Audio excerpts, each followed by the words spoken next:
Bismillahirrahmanirrahim. Assalamualaikum warahmatullahi wabarakatuh. Oke, pada video kali ini saya ingin mereview tentang materi minggu pertama, yaitu tentang regresi linear sederhana. Sekaligus juga kita akan mencoba membuat uh, gimana sih cara kita membuat regresi linear sederhana ini. Kita mencari persamaan garis lurus. Nah, pertama-tama kita bedakan dulu apa itu regresi linear sederhana dengan analisis regresi. Nah, analisis regresi ini itu metode di mana cara atau tentang bagaimana kita mencari atau mengetahui hubungan antara variabel satu dengan variabel lainnya. Nah, untuk regresi linear sederhana ini tuh salah satu metodenya dalam melakukan analisis regresi. Nah, regresi linear sederhana ini adalah metode statistik yang digunakan untuk mengetahui hubungan antara satu variabel bebas, yaitu biasa kita sebut dengan X, dan satu variabel terikat yang biasa kita sebut dengan Y. Nah, siapa yang menggunakan regresi linear ini? Nah, regresi linear sederhana ini biasa digunakan oleh peneliti, analis data, mahasiswa, ataupun orang lain yang ingin meneliti dan menganalisis hubungan antar variabel. Nah, kapan sih kita menggunakan regresi linear sederhana ini? Nah, regresi linear sederhana digunakan ketika penelitian kita hanya melibatkan satu faktor penyebab, yaitu independen atau variabel X, dan satu hasil atau faktor dependen, yaitu variabel Y.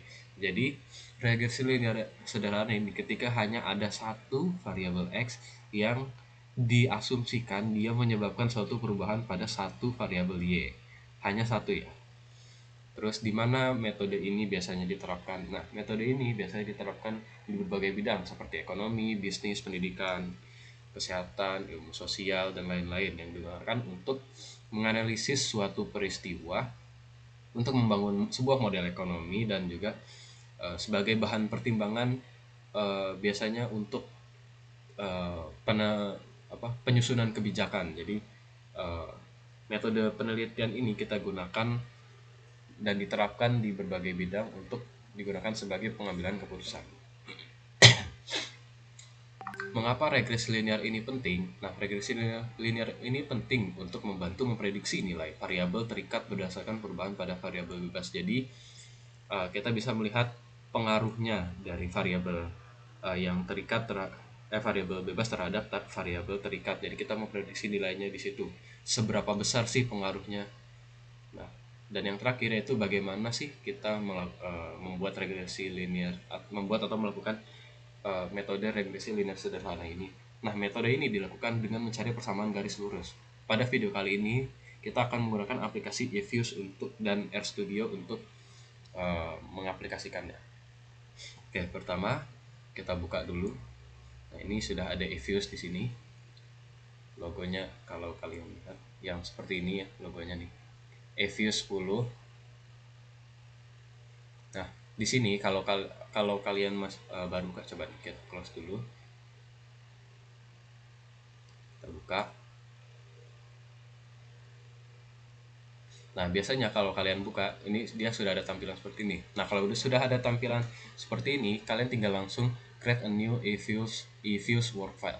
Cuma kalau misalnya nggak ada, nah kalian bisa langsung ke file, new, terus new work file. Nah, di sini kita pakai yang date specification. Nah, ini tergantung jenis data kalian. Kalian datanya tuh dia jangkanya itu per tahun kah, per bulan kah, atau per 3 bulan, atau bagaimana. Nah, jadi di sini kita sesuaikan dengan data kita. Nah, di sini saya pakai data yang tahunan. Nih.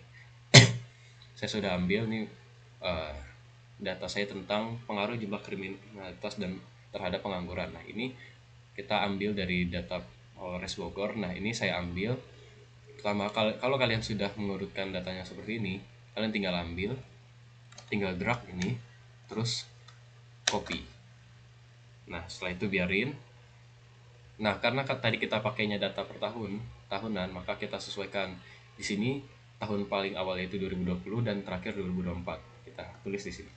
2020 dan 2024. Nah, setelah sudah, klik OK. Nanti dia akan muncul seperti ini. Nah, setelah muncul seperti ini, kita beralih ke quick. Terus pilih yang empty group.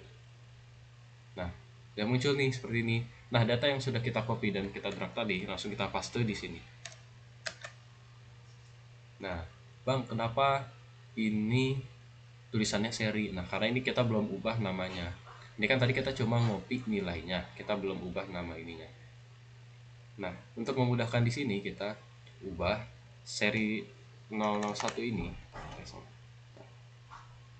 Seri 01 ini kita ubah dengan X karena kita ingin melihat pengaruh jumlah kriminalitas dan terhadap pengangguran, maka jumlah kriminalitas ini kita anggap sebagai X, kita rename, dan satunya lagi kita rename jadi Y.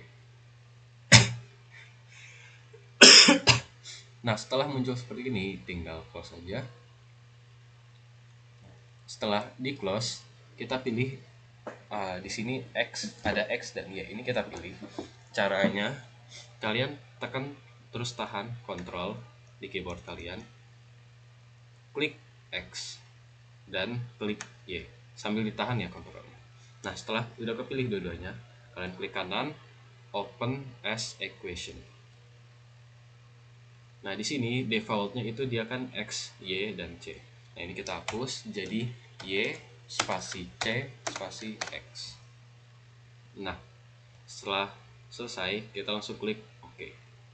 Nah, di sini sudah muncul nih tentang equationnya.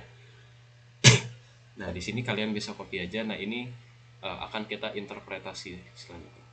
Ini bisa kalian copy. Nah, ini sudah saya copy di sini. Nah, di sini yang di highlight itu biasanya ini koefisien dari si C, terus koefisien X dan X-nya, terus ini itu uji T statistik dan nilai yang dibagi, terus uji probabilitas. Nah, maksudnya gimana?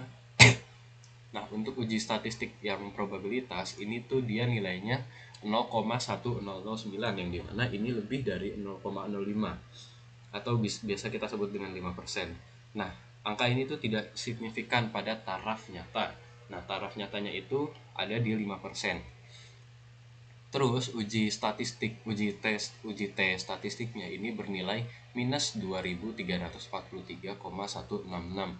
Yang dimana di sini dapat kita interpretasikan bahwa variabel X ini ternyata tidak berpengaruh terhadap variabel Y.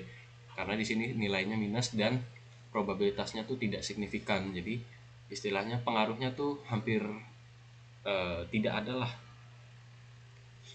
Nah, terus kalau kita selanjutnya kita menggunakan analisis persamaan regresi. Nah, persamaan regresi ini kalian bisa lihat ini di sini. Kalau kalian mau lihat di sini klik view representasi. Nah, ini ada nih persamaan regresinya. Y sama dengan ini C, ini nilai C-nya ya sama dengan C min nilai koefisien X-nya. Kita estimasi lagi.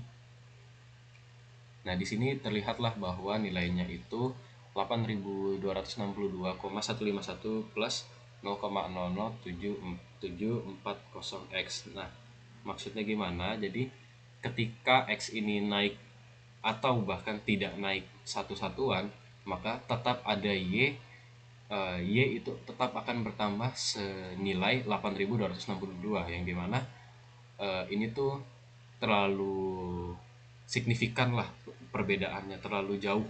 Jadi dan koefisien regresi variabelnya pun minus.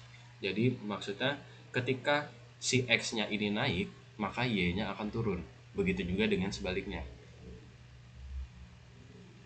Selanjutnya yaitu uji koefisien determinasi, dimana di sini R square-nya itu 0, di sini 0,6466 atau 64% dan adjusted-nya ini senilai 52%. Nah, artinya adalah di sini ketika di sini variabel Y ini dapat dijelaskan sebanyak 64% oleh variabel X. Jadi istilahnya adalah X ini mempengaruhi sebesar 64%. Namun sebanyak 36% lainnya itu dijelaskan oleh variabel-variabel lain yang tidak ada di dalam model. Dan setelah di adjust square-nya itu nilainya menjadi 52%. Nah, ini meskipun nilainya segini, nilainya cukup besar, namun ini tetap tidak dapat menjelaskan sepenuhnya bahwa variabel X itu dipengaruhi variabel Y, karena nilainya itu masih tidak cukup lah, masih tidak cukup untuk diambil kesimpulan bahwa X itu mempengaruhi variabel Y. Nah, mungkin cukup sekian untuk tutorial dari Evius ini.